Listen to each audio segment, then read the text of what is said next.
Et si je vous disais que manger healthy peut dans bien des cas vous amener à prendre du poids? Si cette phrase vous choque et vous interpelle, il faut absolument que vous écoutiez le reste de cette vidéo. Parce que même si cela est complètement contre-intuitif et va à l'encontre des idées reçues les plus tenaces qu'il existe encore aujourd'hui, eh bien non, manger healthy ne garantit pas de perdre du poids. La réalité est tout autre et beaucoup plus complexe du simple raccourci healthy égale mincir. Mais vous êtes au bon endroit parce qu'aujourd'hui dans cette vidéo, on va analyser ensemble les raisons à tout ça et on verra surtout ce qu'il faut faire si on veut perdre du poids ou s'affiner. Avant de commencer, il me semble vraiment important qu'on prenne 2 minutes pour redéfinir ce que c'est que manger healthy. Car entre toutes les tendances, les trends des réseaux sociaux, le marketing aussi, parce que le marketing il utilise beaucoup ce mot healthy, ce terme de manger healthy, il est utilisé à tort et à travers. Et d'ailleurs, vous avez certainement dû voir certains influenceurs qui prônent le bien-être, la santé, renier voire complètement boycotter le terme healthy dans leur contenu pour éviter justement de tomber dans cet amalgame. Qu'est-ce que c'est au final une alimentation healthy ?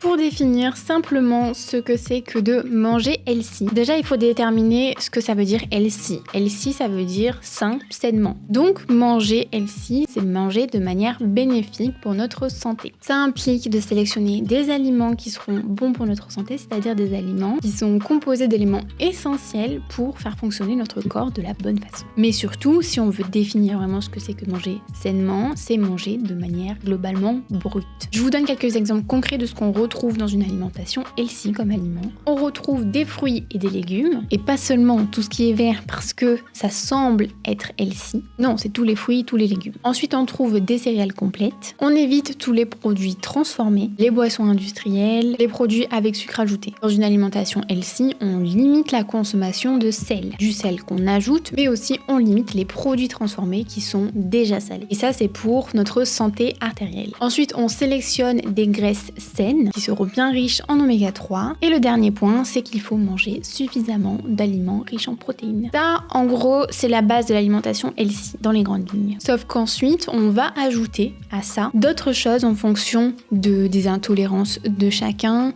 des maladies ou bien même des convictions qui sont propres à chacun. Il peut s'agir, par exemple, comme moi, de ne pas manger de gluten ni de produits laitiers par rapport à un risque de maladie. Ça peut être certaines personnes qui évitent les FODMAP par rapport à des soucis de digestion, mais encore d'adopter une alimentation végétarienne, végane et ainsi de suite. Il faut ensuite dire que l'opposé de manger healthy, qu'est-ce que c'est ? C'est de manger industriel, donc des aliments qui sont transformés, qu'on ne trouve pas dans la nature, qui sont pleins d'additifs, pleins de conservateurs. Enfin voilà, vous voyez ce que je veux dire, tous les aliments industriels, j'ai pas besoin, je pense, de faire une liste. Maintenant, qu'est-ce que ça apporte concrètement de manger healthy ? Comme on l'a vu, quand on veut manger healthy, c'est qu'on veut prendre soin de sa santé.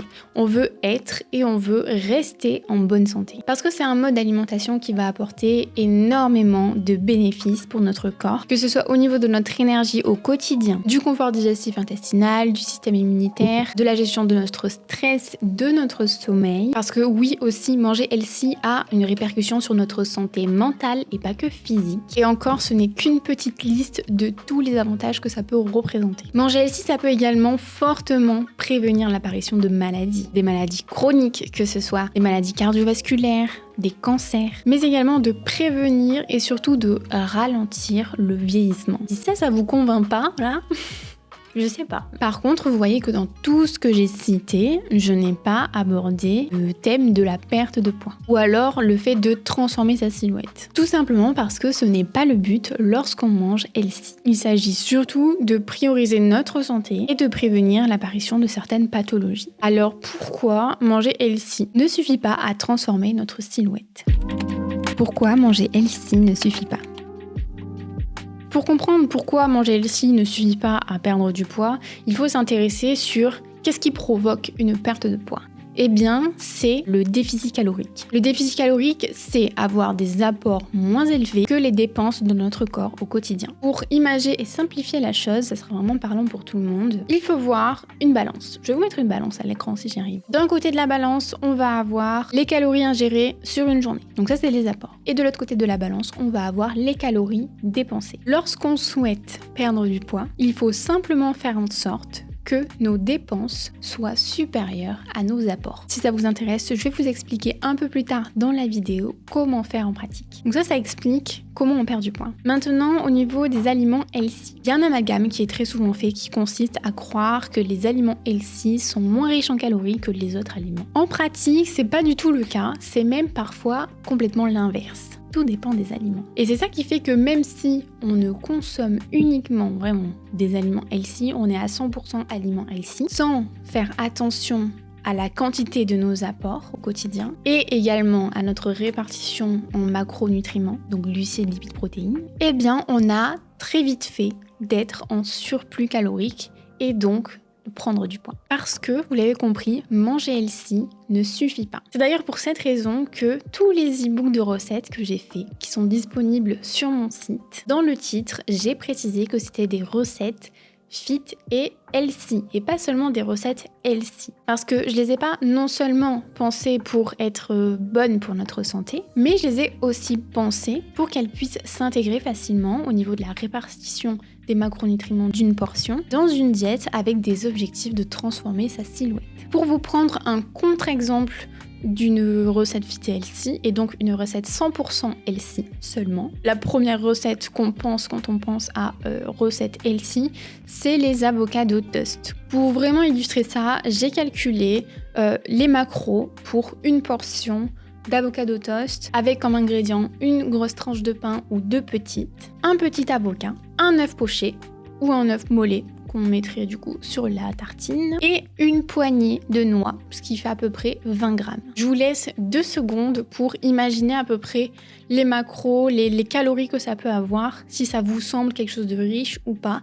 Et puis je vais vous dévoiler tout de suite les macros. Voilà les calories, les macros pour cette portion, qui n'est pas énorme, ça ne doit pas faire énorme dans une assiette du tout. On a utilisé uniquement des produits healthy, on est même allé jusqu'à prendre du pain complet pour dire. Mais l'association, le tout assemblé, fait que c'est complètement déséquilibré comme recette parce que c'est beaucoup trop riche. On voit que pour cette portion, on a 54 grammes de lipides. Moi, avec un poids de 66 kg, pour faire fonctionner mon corps normalement, j'ai besoin de manger environ 54 grammes de lipides par 24 heures. Et là, on l'a uniquement sur la matinée, sur du coup un repas. On se doute que les autres repas qu'il va y avoir dans la journée, même s'ils sont beaucoup plus légers, eh bien, il y a quand même des lipides. On est forcément obligé d'utiliser un peu d'huile, même si c'est pas beaucoup. Ça va forcément amener à un résultat où on sera beaucoup trop haut au niveau des calories, surtout dans une optique de perdre du poids. Donc ça, c'était vraiment l'exemple le plus parlant parce que c'est un peu le plat étendard du mouvement healthy girl, etc. Je peux vous prendre aussi un exemple avec des recettes sucrées. La plupart des recettes healthy qu'on peut retrouver sur les réseaux, sur internet, un peu partout, même dans des livres de recettes qui se veulent healthy,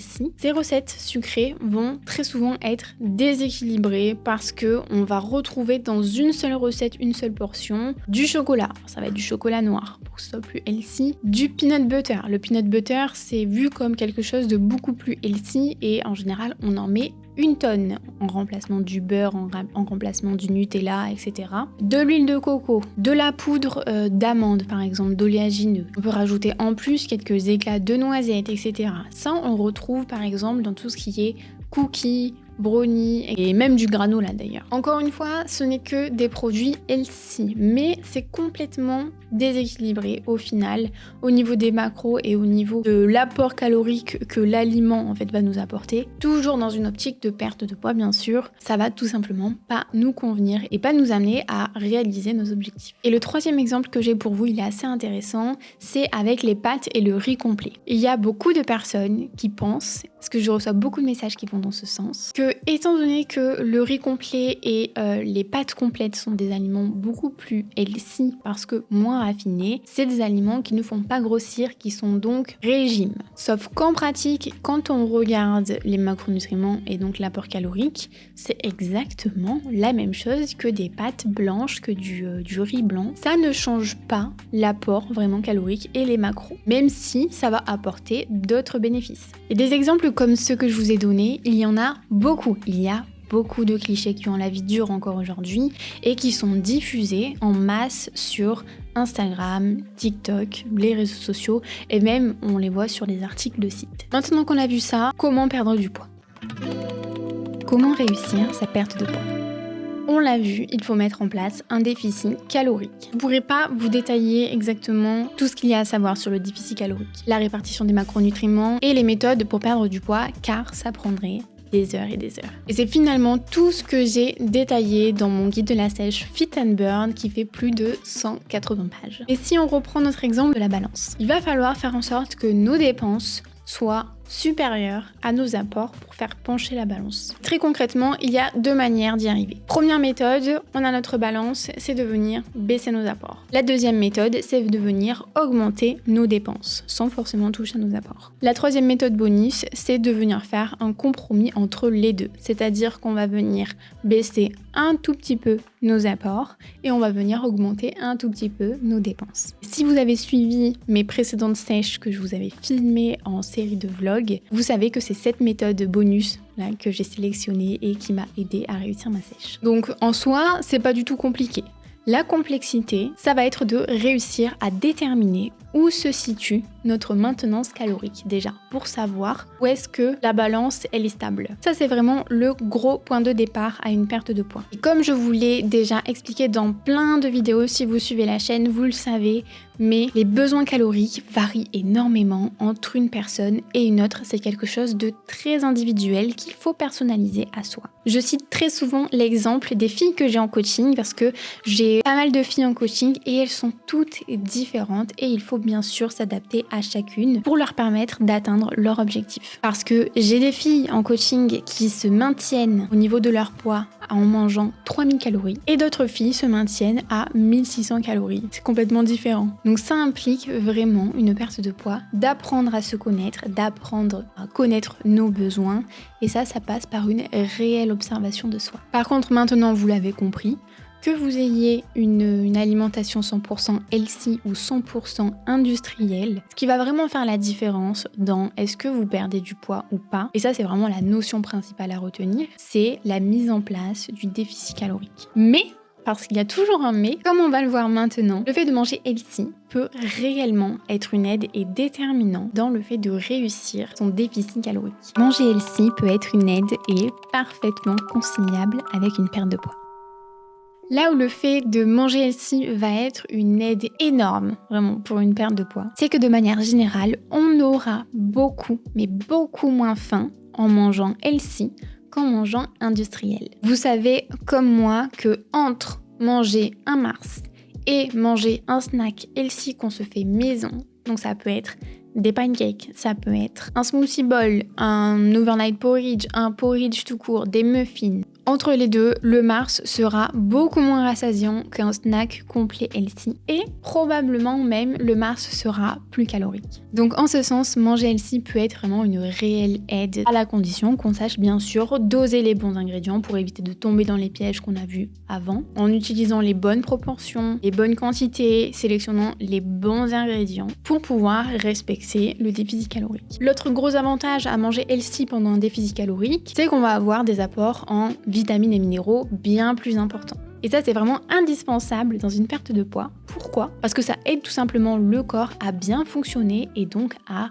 bien perdre du poids, tout en restant en bonne santé. Au-delà de ces règles, si vous suivez mon contenu, vous savez ce que je vais dire. Pour perdre du poids, mais particulièrement perdre du gras, parce que je pense que c'est vraiment l'objectif de chacun qui se lance dans une perte de poids, c'est de perdre le gras et pas le muscle et le reste. Cela ne se passe pas uniquement dans l'assiette. Vous me voyez venir. La pratique d'une activité physique est essentielle. Particulièrement la pratique de la musculation, qui est juste le sport idéal si vous avez un objectif de redéfinir votre silhouette, mais aussi pour augmenter son métabolisme de base et donc sa maintenance calorique, et ainsi maximiser ses résultats de perte de poids, enfin perte de gras. À mon sens et avec l'expérience que j'ai, l'un ne va pas sans l'autre. En agissant à la fois au niveau de l'alimentation, au niveau de l'entraînement, c'est comme ça que toutes les filles que j'ai en coaching parviennent à atteindre leur objectif. Et c'est comme ça que j'ai moi-même réussi à transformer complètement ma silhouette, à la redéfinir.